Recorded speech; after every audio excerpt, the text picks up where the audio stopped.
Abra sua Bíblia, por favor, no Salmo de número 29. Salmo de número 29. Salmo 29, chamo sua atenção para este salmo, Salmo de Davi, para nós pensarmos sobre o tema A Voz de Deus, ou A Voz do Senhor. Honrem o Senhor, seres celestiais.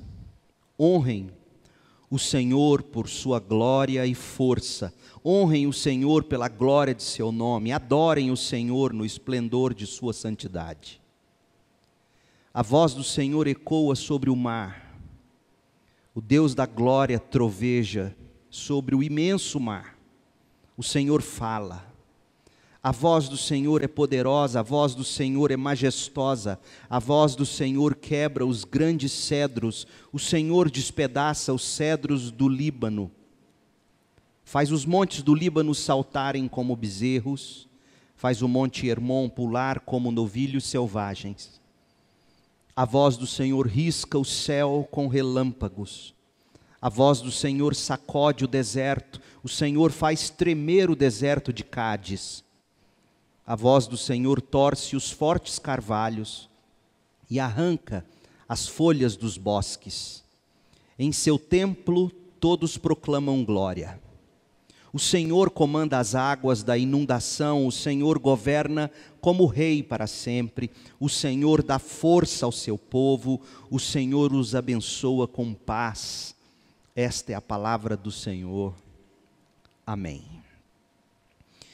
É muito antigo o medo de tempestade, o medo de chuva, trovões, relâmpagos. Tão assustadora é a sensação que os fenômenos da natureza causam no ser humano, que com medo de tudo isso e sem explicações para os fenômenos, desde os povos mais primitivos, tornou-se comum atribuir divindade à chuva e às trovoadas, por exemplo. Para você ter uma ideia, Tupã, que na língua tupi significa trovão, é uma entidade da mitologia tupi-guarani. Os indígenas rezam a uma entidade chamada Yanderuvuçu. E ao mensageiro desse Yanderuvuçu, e esse mensageiro é Tupã. Para os indígenas, Tupã não é exatamente um deus. Tupã é uma manifestação de um Deus na forma do trovão. É por isso que, por não saberem a causa e por desconhecerem o fenômeno, os índios temiam a tempestade e chamavam a tempestade de Tupã. Existe um autor brasileiro, um escritor brasileiro chamado Oswaldo Orico. Ele disse algo interessante sobre a crença tupi. Ele disse assim: a despeito da singela ideia religiosa que os caracterizava, os índios tinham noção de um ente supremo. Agora ouça, cuja voz se fazia ouvir nas tempestades. Lembra que Davi fala da voz do Senhor através dessa tempestade? Então, os índios tinham noção de ente supremo cuja voz se fazia ouvir nas tempestades. Tupã Sinunga, ou o trovão, cujo reflexo luminoso era Tupã-beraba, ou relâmpago. Para o índio tupi, o relâmpago, os raios, são os reflexos luminosos dessa entidade. E eles também acreditavam que esse ser supremo, cuja voz é o trovão e cujo reflexo é o relâmpago, eles acreditavam que ele é o Deus da criação, o Deus da luz, sua moradia seria o sol. Sempre foi muito comum isso. Na crença dos cananeus, comunidades essas antigas que habitavam a região da Síria, da Palestina, cuja lógica certamente seguia o padrão da lógica dos tupi-guaranis, Baal para os cananeus, dentre outras coisas, Baal era o deus da tempestade. Para os tupi-guaranis, Tupã é a expressão do deus da tempestade, é a voz desse deus. Para Baal, para os cananeus, Baal é o deus da tempestade. E aí Davi escreve o Salmo 29. Quando Davi escreveu o Salmo 29, provavelmente estava ele no meio de uma tempestade natural. Ele assim escreve de uma forma que contrasta a visão do mundo pagão com a visão bíblica da tempestade. Alguns estudiosos chegaram a pensar que o Salmo 29 foi baseado num salmo cananita, ou num salmo fenício. Mas a evidência desse argumento é pobre. Parece razoável, no entanto, a gente supor que a composição do Salmo 29, em meio a uma tempestade, é a forma de Davi estabelecer Deus soberano sobre Baal. Por quê? Porque Baal era o deus da tempestade, amplamente adorado na região sírio-palestina. Irmãos, a cosmovisão bíblica, a maneira da Bíblia ver o mundo, jamais apresenta os fenômenos da natureza em si mesmos como problemas. Como, por exemplo, para os indígenas, como para os cananeus, que olhavam para esses fenômenos naturais e chamavam isso sempre de castigos dos deuses, maldições divinas. Não.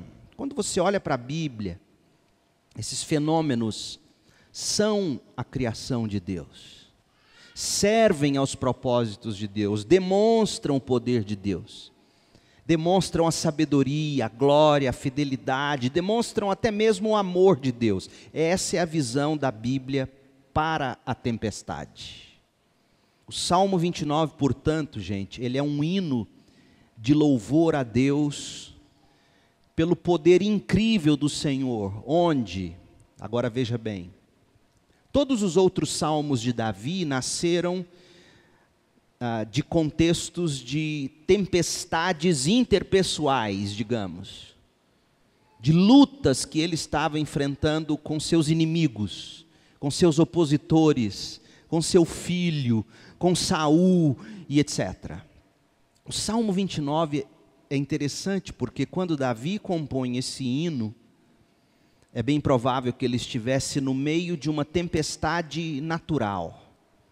E essa tempestade serve como um emblema visível da voz majestosa do Senhor. Que tempestade era essa? Veja como Davi é preciso na forma de descrever a tempestade nesse salmo. E aí você observa que Davi compõe esse salmo como quem estava de fato assistindo a uma tempestade. Quando a gente lê o salmo, a gente discerne a sensação que foi sentida por Davi. Que talvez, gente, estivesse assistindo a essa tempestade de um campo aberto. Imagina você numa fazenda imensa, um pasto imenso, uma campina imensa, onde você consegue ver lá de longe nuvens se aproximando. Talvez Davi estivesse num contexto assim. Talvez Davi estivesse abrigado numa caverna, esperando que passasse a fúria daquela tempestade. Seja como for, o fato é que Davi se coloca como um observador da tempestade, e ele usa a tempestade para descrever o poder da voz de Deus. Olha como ele descreve a tempestade. Primeiro, a gente observa que Davi ouvia os primeiros ruídos da tempestade sobre o mar Mediterrâneo. Olha o verso 3. A voz do Senhor ecoa sobre o mar. O Deus da glória troveja sobre o imenso mar. O Senhor fala. A voz do Senhor é poderosa. A voz do Senhor é majestosa. Veja que Davi está aqui à distância e ele está vendo a tempestade vir lá do oeste, rumo ao leste, varrendo os mares. Ele consegue ouvir as trovoadas, ele consegue ver as nuvens escuras. ele enxerga a tempestade se aproximando, ele ouve a tempestade se aproximando. Depois Davi descreve a fúria da tempestade. A tempestade rompe lá no Líbano, no Monte Hermon, fazendo com que os poderosos cedros, aquelas árvores fortes, se curvassem como caniços e fazendo a terra se agitar, a terra tremer. A tempestade chegou pertinho de Davi agora. E olha como ele descreve a tempestade que chega. Verso 5, a voz do Senhor quebra os grandes cedros. No nosso contexto, talvez, a voz do Senhor quebra as grandes árvores, as aroeiras. Imagina aquelas árvores fortes, aqueles troncos gigantescos, a voz do Senhor quebra isso. O Senhor despedaça os cedros do Líbano, faz os montes do Líbano tremerem, literalmente, porque diz aqui que eles saltam como bezerros, faz o Monte Hermon pular como novilhos selvagens. Davi sente a terra tremer com as trovoadas. É muito interessante. Então ele viu a tempestade chegando, ele sentiu a fúria da tempestade, e agora ele olha a tempestade se afastando. Os resultados finais dessa tempestade. Davi diz que essa tempestade explode no deserto, lá no extremo sul, em direção às fronteiras de Edom, que era um lugar famoso na história das andanças de Israel. E olha como ele descreve o resultado dessa tempestade. Ele diz assim: a voz do Senhor risca o céu com relâmpagos. A voz do Senhor sacode o deserto. Imagina você pegar um tapete sujo, cheio de areia, de terra seca. No final do dia, muita gente passou por esse tapete, limpou o pé no tapete, ele está cheio de areia, ele está cheio de terra. Aí você pega esse tapete e você sacode ele lá no quintal. O que acontece? Poeira, areia para todo lado. É o que Davi está dizendo. A voz do Senhor sacode o deserto e a gente vê poeira para todo lado. O Senhor faz tremer o deserto de Cádiz. A voz do Senhor, olha só o que ele enxerga como fruto, resultado dessa tempestade. Aquela tempestade torceu árvores como carvalhos. Aquela tempestade derrubou, arrancou folhas, destruiu árvores do bosque. E o resultado interessante: em seu templo todos proclamam glória. Gente, a tempestade em que Davi estava arrancou de todos, no céu e na terra, um grito de glória. Assim que deve ser diante de qualquer fenômeno natural. Então o que eu quero que você entenda até este ponto é o seguinte: Davi compõe esse salmo para dizer que a tempestade, os raios, os ventos, a chuva, o trovão, nada disso é manifestação de um deus Baal ou Tupã qualquer. É a manifestação de um Deus soberano. E aí Davi, assistindo essa tempestade, ele faz questão de descrever para nós o que ele viu à distância, o que ele viu em presença e o que ele viu como resultado dessa tempestade que passou, para dizer o seguinte: veja, ouça a voz do Senhor. Pois bem, dito isso, de todas as formas que a gente poderia abordar esse salmo, parece que a mais apropriada é ver esse salmo mostrando para nós os efeitos da palavra de Deus na vida das pessoas. É isso que o salmo quer mostrar para a gente. Não é à toa que Davi destaca a voz do Senhor. Faz as contas aí, entre o verso 3 e 9, quantas vezes Davi fala a voz do Senhor? 7 vezes ele fala assim. Davi quer destacar a voz de Deus, e ele usa a tempestade como pano de fundo, ele usa a tempestade como um emblema para revelar o poder da voz de Deus. Davi era um homem da palavra, Davi amava a palavra de Deus. Leia, por exemplo, Salmos 1, Salmo 19, Salmo 119, onde ele destacou os encantos, onde ele falou das especiarias da palavra de Deus. E aqui agora no Salmo 29, quando ele fala da voz do Senhor, ele quer destacar o seguinte: os efeitos da voz do Senhor, os efeitos da palavra de Deus na vida das pessoas. Para mim não há outra forma de se ler esse salmo. Observem comigo. E agora sim a gente estuda o Salmo como eu entendo deve ser. Observem comigo o que para mim parece ser os 3 efeitos da palavra de Deus. Esse Salmo ele é dividido em 3 partes. E quando você olha em cada uma das partes, você vê um efeito da voz de Deus. Na primeira parte você vê que a voz de Deus conclama ao louvor. Na segunda parte, você vê que a voz de Deus converte o pecador. E na última parte, a voz de Deus cala o temor. Veja em primeiro lugar, a voz de Deus conclama o louvor, versículos 1 e 2. Gente, esse salmo é puro louvor.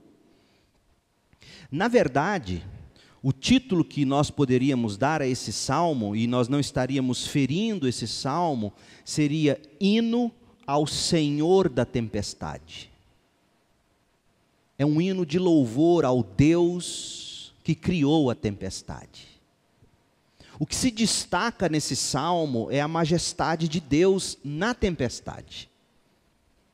Os cananitas, os fenícios, os povos pagãos e até indígenas, mais recentemente, olham para a tempestade e atribuem a ela divindade. E Davi diz, não, nada disso. A tempestade é um reflexo da majestade do Deus da tempestade. Diferentemente dos deuses pagãos, o Deus de Davi é um Deus pessoal. Não deixe de notar isso. Sabe quantas vezes aparece o nome de Deus aqui, Senhor, nesse salmo? 18 vezes. Sabe qual é o nome Senhor no original hebraico? O hebraico foi a língua em que o Salmo 29 foi escrito. Sabe qual é o nome traduzido por Senhor nesse salmo? Yahvé. 18 vezes aparece o nome de Deus Yahvé. Sabe o que significa Yahvé? Yahvé é o Deus da aliança. É o Deus do pacto com Israel. O que Davi está dizendo para nós, e aqui é muito interessante, porque Davi poderia ter chamado Deus de Elohim, o Deus criador. No princípio, Elohim criou os céus e a terra. No princípio, Deus criou os céus e a terra. Não é assim que está dito lá em Gênesis 1:1? E o nome de Deus em Gênesis 1:1 não é Yahvé, é Elohim. E por que aqui, quando Davi está falando da tempestade, que é algo que faz parte da criação de Deus, por que ele não usa o mesmo nome, Elohim? Porque Deus quer dizer, porque Davi, inspirado por Deus, quer dizer algo muito importante para nós. Deus não é uma força, escuta bem, Deus não é uma força que se expressa pela natureza. Deus é um Deus pessoal, é um Deus que tem um pacto, é um Deus que faz uma aliança com as pessoas. É isso que Davi está dizendo. Quando Davi, nada menos do que 18 vezes, chama Deus de Yahvé, ele está dizendo, o meu Senhor, o Deus do pacto, o Deus da minha aliança, o Deus que fez uma aliança comigo. Ele não é um Deus impessoal como Baal, ou Davi diria, como Tupã. Deus não é uma força que se expressa pela natureza. Antes, Deus se relaciona conosco nos termos de um pacto revelado na Bíblia. É isso que Davi está dizendo. Oh, meu povo, e como a gente perde quando a gente não entende isso? O simples fato de Davi usar o nome Yahvé, no contexto em que ele está descrevendo tempestades naturais, ele está dizendo: meu Deus é pessoal. E a esse Deus, nós somos conclamados a louvar. Olha o que ele diz no verso 1. Honrem Yahvé, seres celestiais. Honrem Yahvé por sua glória e força. Honrem Yahvé pela glória de seu nome. Adorem Yahvé no esplendor de sua santidade, ou seja, nos céus e na terra. É imperioso, é urgente que se adore o Senhor, que se adore Yahvé. Davi fala de honra, de tributo, de adoração. Essas palavras aparecem 3 vezes na forma imperativa, aqui nesses 2 primeiros versículos. É uma ordem. Honrem Yahvé, adorem Yahvé, tributem glória a Yahvé. E quem tem que fazer isso? Davi diz: todos no céu e na terra, anjos e homens devem louvar ao Senhor. É o que ele diz nos versos 1 e 2, e foi o que ele disse lá no fim do verso 9. E por que a gente tem que adorar Yahvé? Qual é a razão para se adorar Yahvé? É interessante, gente, que, imagina, lembra, de novo, Davi está no meio de uma tempestade, no meio de um temporal, de um tsunami, digamos, de um tornado, de uma tormenta. E os povos pagãos, na mesma tempestade, estão lá cortando seus corpos em sacrifícios, gritando desesperadamente para que Baal não os destrua. E Davi está aqui. Em vez de se preocupar com a tempestade, ele está adorando ao Senhor da tempestade. Por quê? Porque esse Deus é pessoal, ele não é uma força que resolve se expressar através da natureza. Esse Deus tem um pacto. Esse Deus tem caráter. Esse Deus não age de qualquer jeito. Esse Deus não é caprichoso. E ele diz: esse Deus é glorioso. Olha o verso 1.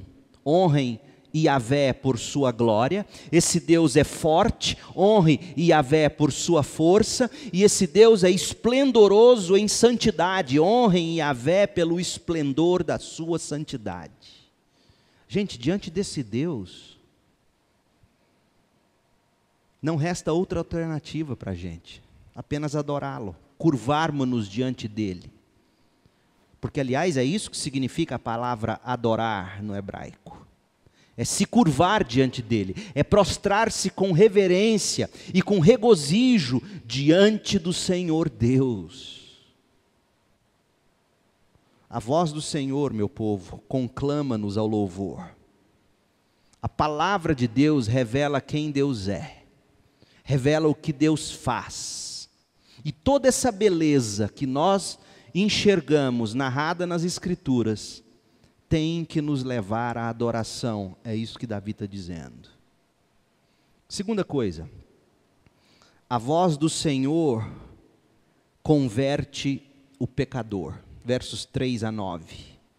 Eu quero agora que você percorra comigo, através das afirmações que Davi faz da voz de Deus no Salmo. E veja como a palavra de Deus age para converter o pecador. Eu poderia dizer o seguinte: a voz do Senhor age no pecador, a voz do Senhor conserta o pecador. Mas quando eu uso a palavra converte, eu estou pensando no processo todo de santificação, de salvação. Do momento em que Deus nos atrai com a palavra, nos convence com a palavra, passando pela santificação, pela palavra, chegando à glorificação. Então, a palavra de Deus, ela converte o pecador nesse processo todo. É isso que, ao meu ver, Davi quer que a gente enxergue. A primeira coisa que você enxerga é que a palavra de Deus, ela se sobrepõe à agitação do pecado no coração do pecador.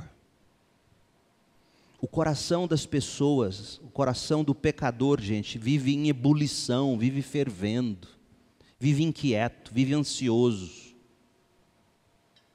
É isso que a gente vê acontecendo toda hora. Por que eu digo isso?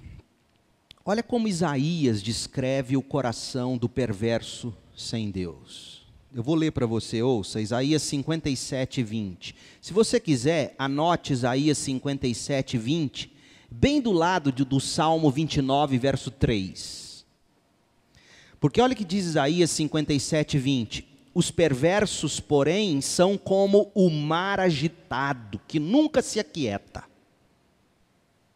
e revolve lama e sujeira sem parar. Na linguagem bíblica, os mares representam esse coração agitado das multidões, das pessoas. Tanto que a besta que surge do mar é a imagem de quem? Do falso profeta. Perdão, exatamente, a imagem do anticristo, perdão. É a imagem daquele que virá e que dominará as nações. Na Bíblia, esses mares revoltos, esses mares barulhentos, trazem a ideia do homem sem Deus, que não se aquieta, que só consegue revolver e jogar para fora de si lama e sujeira, como os mares fazem todos os dias pela manhã, ao longo da noite. Dito isso, observe agora como Davi fala da voz de Deus no verso 3. Por isso que eu falei para você anotar Isaías 57, 20, do lado de Salmo 29, 3. Olha o que Davi diz agora. A voz do Senhor ecoa sobre o mar. O Deus da glória troveja sobre o imenso mar. O Senhor fala. Para mim, quando Davi olha para aquela tempestade barulhenta e escuta os trovões calando o barulho do mar, Davi está enxergando o seguinte: a palavra de Deus sempre se sobrepõe ao mar agitado que é o coração dos pecadores. Só a palavra de Deus é capaz de chegar num coração cheio de turbulência, como Jesus fez lá no mar da Galileia, no meio daquela tempestade. Ele vira para aquela tempestade, para aquele mar agitado, e ele diz o quê? Aquieta-te. Calma, shh. Nem um pio. E o mar o quê? Se aquietou. A palavra de Deus penetra o coração revolto, o coração cheio de lama, cheio de sujeira, e essa palavra vem e diz: calma, aquieta-te. E aí eu me lembro do Salmo 131, quando o salmista diz que ele é como um bebê recém-nascido, quietinho no colo da mãe, sem pensar em grandes coisas demais para ele. Davi olha essa tempestade barulhenta e diz: a tempestade faz a gente parar de ouvir a agitação do mar, a gente só escuta o trovão, a voz de Deus fala e aquieta. A outra coisa, a palavra de Deus seduz o coração do pecador. Observe agora como Davi fala da voz de Deus na tempestade. Verso 4. A voz do Senhor é poderosa. A voz do Senhor é majestosa. O que ele está dizendo? Gente, Davi está no meio de uma tempestade. E ele está admirado com tanto poder demonstrado através de uma tempestade. Tanto trovão, tantos raios e relâmpagos, tanta água varrendo a terra. E ele olha para tudo isso e diz: isso é muito poder, isso é majestade demais. Ou seja, Davi está encantado encantado com a voz de Deus na tempestade. A palavra de Deus encanta o coração da gente. E deixa eu te dizer uma coisa, não há conversão verdadeira a Cristo enquanto a palavra de Deus não nos encanta. Porque é a palavra quem revela quem Cristo de fato é. Aquela imagem de Cristo que você tem na sua cabeça, se ela não bate com a imagem do que a Bíblia diz ser o Cristo, você imaginou um ídolo. Você criou um Deus, por mais que você o chame de Jesus Cristo. Cristo se revela na palavra. E a palavra que a gente lê, os evangelhos, as cartas, o Antigo Testamento, que tem tipos de Cristo, que nos falam de Jesus, sombras de Cristo. A Bíblia, de Gênesis a Apocalipse, quando você lê, quando você vai conhecendo esse Cristo, isso vai te revelando o poder dele sobre tudo e sobre todos. Aliás, o que as multidões, quando viram Jesus, se admiravam? Ele tinha poder para expulsar demônios, ele tinha poder para curar doenças, ele tinha poder para sarar as pessoas, e aí eles se rendiam à majestade. Davi está encantado com a palavra, com a voz do Senhor. A leitura da Bíblia, meu povo, tem que gerar em nós encanto. Se você lê a Bíblia todo dia, e se você não se encanta com a Bíblia, você precisa, com a Bíblia não, com o Cristo da Bíblia, com o Deus das Escrituras, você precisa orar e jejuar e dizer: Senhor, dá-me encanto. Seduza meu coração. Mas eu preciso ver o teu poder, eu preciso ver a tua majestade nesse livro sagrado. Terceiro, a palavra de Deus quebra os poderes do pecado no coração do pecador. Em primeiro lugar, essa palavra calou a agitação, colocou a gente no lugar da gente. Agora essa palavra nos encantou e a gente está admirado olhando para ela. Sabe o que ela faz em seguida? Ela começa a quebrar cada ídolo do nosso coração, cada pecado. Aí aquela palavra que no início era doce, começa a ficar amarga.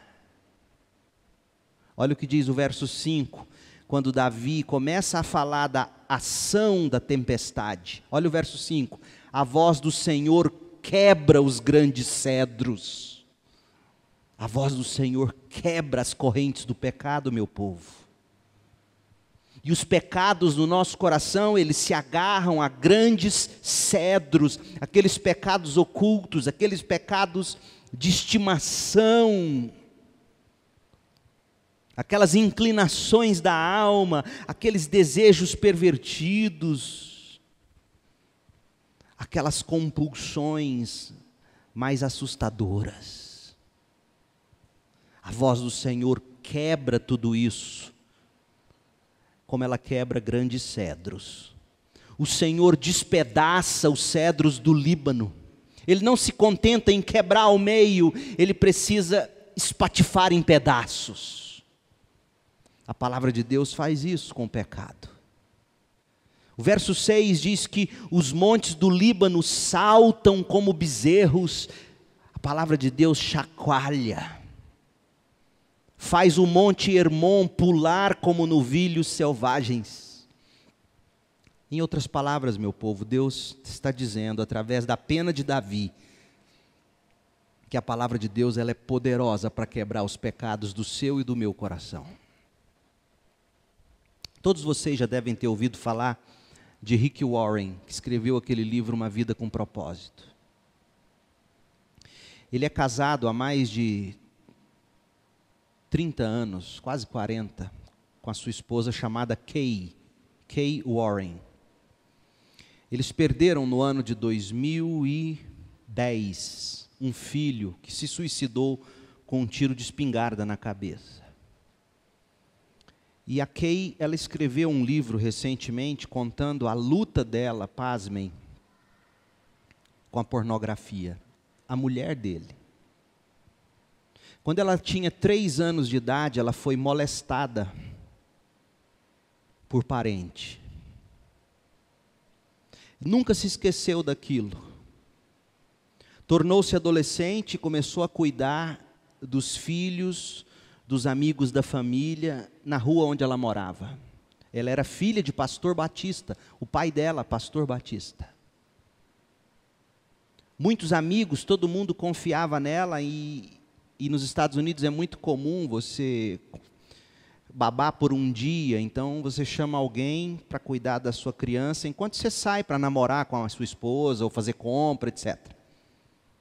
E ela disse que numa dessas vezes, uma das casas onde ela foi, ela descobriu que o dono da casa tinha, na época era fita de videocassete, filmes pornográficos.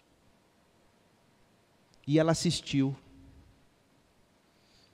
E ao mesmo tempo que ela se sentia imunda, ela se sentia atraída. Aí ela disse que desde então ela nunca deixou de consumir pornografia. Até no dia da lua de mel dela, quando tudo estava para ser uma bênção. Foi péssimo, na lua de mel eles quase se separaram, ela conta isso no livro. Aí ela passa uma luta tremenda, porque ela já casada, esposa do pastor Rick Warren, e lutando por consumir pornografia.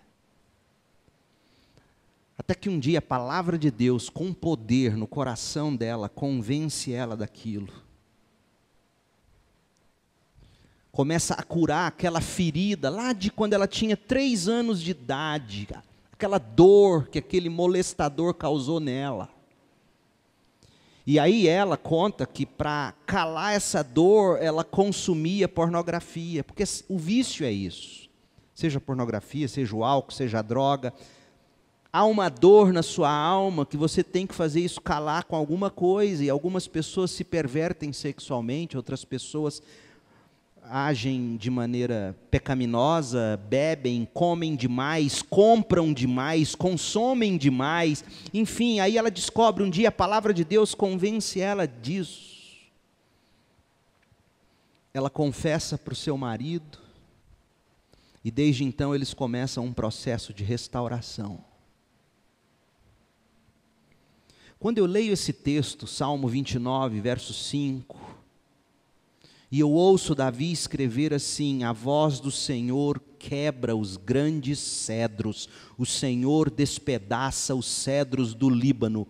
Eu só posso chegar a uma conclusão: a palavra de Deus é poderosa para esmiuçar o pecado do coração da gente. Se nós deixarmos essa palavra agir em nós.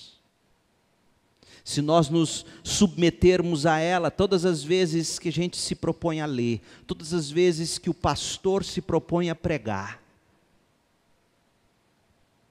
eu tenho que fazer exatamente como o irmão Lorival fez quando orava no início do culto: Senhor, fale a nós aquilo que o Senhor já colocou na boca do pastor. Ou a gente aprende a receber essas palavras como palavras de Deus, que tem que penetrar o coração da gente, e que tem que quebrar os pecados da gente, as correntes que nos amarram. Ou nós vamos continuar escravos do pecado. E deixa eu te dizer uma coisa, tanta gente escrava dentro das nossas igrejas. Escravas do pecado. Gente não liberta do pecado. Dando espaço para o diabo entrar e deitar e rolar. Fazendo o oposto do que Paulo diz, do que os apóstolos dizem: resistam ao diabo, mas eles não resistem. Não deem lugar ao diabo, e eles abrem a casa para o diabo. E vem Davi e diz: se o Senhor não entrar com a palavra e quebrar esse seu orgulho, e quebrar essa sua inclinação, e quebrar esse seu desejo, talvez hoje à noite seja o momento de você dizer: Senhor, é isso que tem me faltado. deixar a voz do Senhor, pela palavra do Senhor, ser usada pelo Espírito do Senhor, para o Senhor despedaçar meu coração de pedra. Chacoalha meu coração, Senhor, faz meu coração saltar como os bezerros saltam, faz o meu coração pular como os novilhos selvagens pulavam no monte Hermon, enquanto o trovão chegava e assustava os animais inteiros. Faz meu coração pulsar de novo, Senhor, ou talvez pela primeira vez. A palavra de Deus tem esse poder. Eu vou receber aqui alguém que vem de outra cidade. Ouviu um dos meus sermãos na internet e quer sentar comigo e quer falar comigo sobre o que a palavra de Deus fez em termos de libertação na vida dela. Aliás, eu recebo mensagens quase todos os dias pelo Facebook, no YouTube mesmo. Descobrem meu WhatsApp. Gente, essa palavra tem poder. Então a palavra de Deus, ela quebra os poderes do pecado no coração do pecador. Em quarto lugar, a palavra de Deus ilumina a escuridão do coração do pecador. Observe agora como Davi fala dos relâmpagos da tempestade no verso 7. A voz do Senhor risca o céu com relâmpagos. Você já viu aquela noite escura, que de repente dá um relâmpago que clareia tudo? A palavra de Deus faz isso, ela entra na vida da gente e ela traz luz aos cantos mais negros da alma da gente. O diabo adora as trevas, o diabo adora a escuridão. Mas 1 de João 1, versículo 7 diz que se nós andarmos na luz, como Ele na luz está, nós temos comunhão com o seu corpo. A palavra de Deus traz luz ao coração, a palavra de Deus traz Cristo para os cantos das almas da gente, escuras da gente. A gente precisa da palavra. Outra coisa, a palavra de Deus, ela agora vai fazer o quê? Ela vai esculpir o coração do pecador, ela vai modelar, ela vai moldar. Observe como Davi fala do rastro que a tempestade deixou, porque esse rastro que a tempestade deixou revela para nós a forma que Deus nos quer, nas mãos dele. A voz do Senhor, diz o verso 8, Salmo 29, 8, a voz do Senhor sacode o deserto. Deus quer sacudir a poeira do seu coração, como se sacode aquele tapete cheio de poeira. Eu lembro quando eu era menino, a gente tinha um tapetão na sala aqui na rua, no setor Coimbra, e às vezes a gente morava num barracão, não dava para lavar aquele tapete grandão, mas aí a gente fazia o quê? Empregada, eu e meu irmão pegávamos cada um na ponta do tapete, minha mãe na outra, íamos lá na rua e balançava aquele tapete. Era poeira para todo lado. Para Deus esculpir o coração da gente, a gente tem que sacudir essa poeira, a gente tem que confessar o pecado, que a palavra trouxe à luz. A gente tem que confessar o pecado, que a palavra apontou o dedo e começou a quebrar. Porque a voz do Senhor tem que sacudir a poeira. O Senhor faz tremer o deserto de Cádiz, poeira para todo lado. Verso 9, a voz do Senhor torce os fortes carvalhos. O que é mais bonito num carvalho é você ver aquela forma tortuosa dele. Ele cresce torto e rígido. A coisa mais bonita na vida de um ser humano, por mais que a gente não goste, a coisa mais bonita é você observar um ser humano que foi retorcido por Deus. Como ele é belo. Um ser humano retorcido por Deus é humilde, é manso, é amoroso, ouve você, presta atenção em você. Quem é cheio de si, não te olha, não te ouve, não te abraça, não te vê. Você não faz diferença. Você fala dos seus problemas e ele reverbera os dele. Mas quando você encontra um carvalho forte, retorcido, você encontra descanso. A palavra de Deus tem que nos retorcer, meu povo. A palavra de Deus tem que arrancar nossas folhas do orgulho. É isso que a palavra faz. A voz do Senhor converte o pecador, transforma o pecador num adorador. Olha o que diz o verso 9. Como resultado de tudo que a palavra fez, e veja o que a palavra fez. Sobrepôs a agitação do coração do pecador, seduziu o coração do pecador, quebrou os poderes do pecado, iluminou a escuridão, esculpiu o coração, e o resultado disso é um grito de glória. Em seu templo todos proclamam glória. E a última coisa que você precisa ver comigo, a voz do Senhor cala o temor. Davi está no olho do furacão, gente, e o que a gente nota é uma pessoa pacificada. Está tudo tremendo lá fora, árvore caindo, relâmpago descendo na terra, pondo fogo no pasto, bezerro gritando e correndo para tudo agitado. E Davi está calmo. Por quê? Porque a voz do Senhor cala o temor. E por que ela cala? Olha como termina o Salmo, verso 10. O Senhor comanda as águas dessa tempestade. Porque a tempestade provavelmente trouxe uma enchente, uma inundação. E Davi olha para aquilo e diz: sabe quem comanda isso? Não é a mãe natureza, não é Baal, não é Tupã. O meu Deus, Iavé, o Deus da minha aliança, Ele comanda essa tempestade. O Senhor governa como rei para sempre, não só hoje. E não foi só ontem. A soberania de Deus traz paz. Outra coisa, verso 11.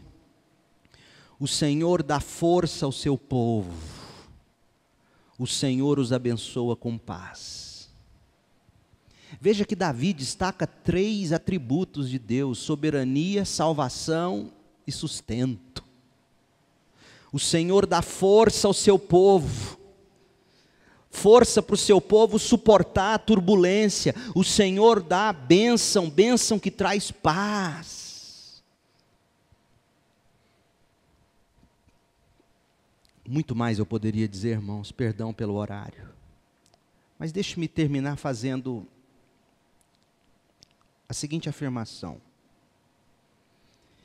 Em primeiro lugar, confie em Deus. Toda tempestade tem começo, meio e fim. E todas as coisas que a tempestade traz cooperam para o bem daqueles que amam a Deus. Segundo, cante a Deus.